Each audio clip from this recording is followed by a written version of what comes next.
अस्सलाम वालेकुम। एक बहुत ही खूबसूरत मुसलमान खातून थी। अपने बेटे को पास के मदरसे में उर्दू सीखने के लिए भर्ती करवाई।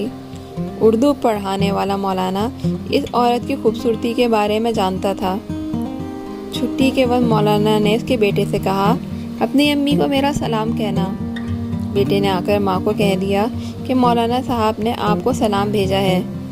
खातून ने भी बेटे के हाथों सलाम का जवाब सलाम भेज कर दे दिया। ये सिलसिला हफ्ते भर चला। खातून ने शौहर से मशवरा किया और अगले दिन बेटे से मौलाना को कहलवाया कि अम्मी ने शाम को घर पर बुलाया है। मौलाना खुश, 3 दिन से नहाया नहीं था। बात ही शेरवानी को इस्त्री करवाया, खुशबू मारा और पहुंच गया उस औरत के घर। खातून ने पहले आओ भगत की, चाय नाश्ता करवाया, फिर बेटे की तालीम के बारे में मालूमात ली।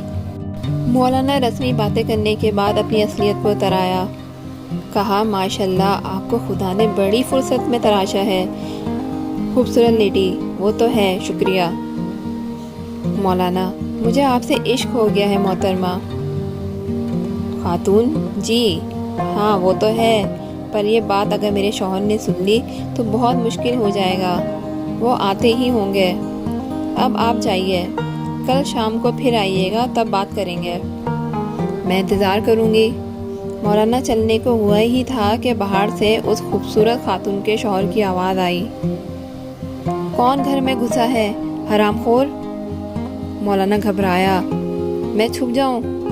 खातून ने उसे साड़ी पहना दी, घूंघट कर दिया और गंदुम पीसने वाली पत्थर की चक्की के पास बैठा दिया और कहा, आप आहिस्ता आहिस्ता गंदुम पीसिए, मैं उन्हें चाय वगैरह पिलाकर बाहर भेजती हूँ। आपको मौका देखकर भाग जाना है। मौलाना लगे चक्की चलाने और गंदुम पीसने। शौहर दाखिल हुए और पूछा कि ये कौन औरत है? खातून, पड़ोस में नए किराएदार आए हैं, उनकी बीवी है, गंदुम पीसने आई है। शौहर और बीवी बहुत देर तक हंसी मजाक और बातें करते रहे। 1 घंटे बाद शौहर ने कहा, मैं ज़रा कोने की दुकान से पान खाकर आता हूँ, और बाहर निकल गया। 1 घंटे तक गंदुम पीसते पीसते पसीने में शराबोर मौलाना ने साड़ी उतार के फेंकी और आनन फानन में वहाँ से सरपट भाग लिए। 15 दिन बाद औरत के बेटे ने मदरसे में मौलाना से कहा, माँ ने आपको सलाम भेजा है। मौलाना गरजे, हराम खोरो, आटा ख़त्म हो गया होगा। क्या 20 किलो आटा खा गए जो अब दोबारा सलाम भेजा है?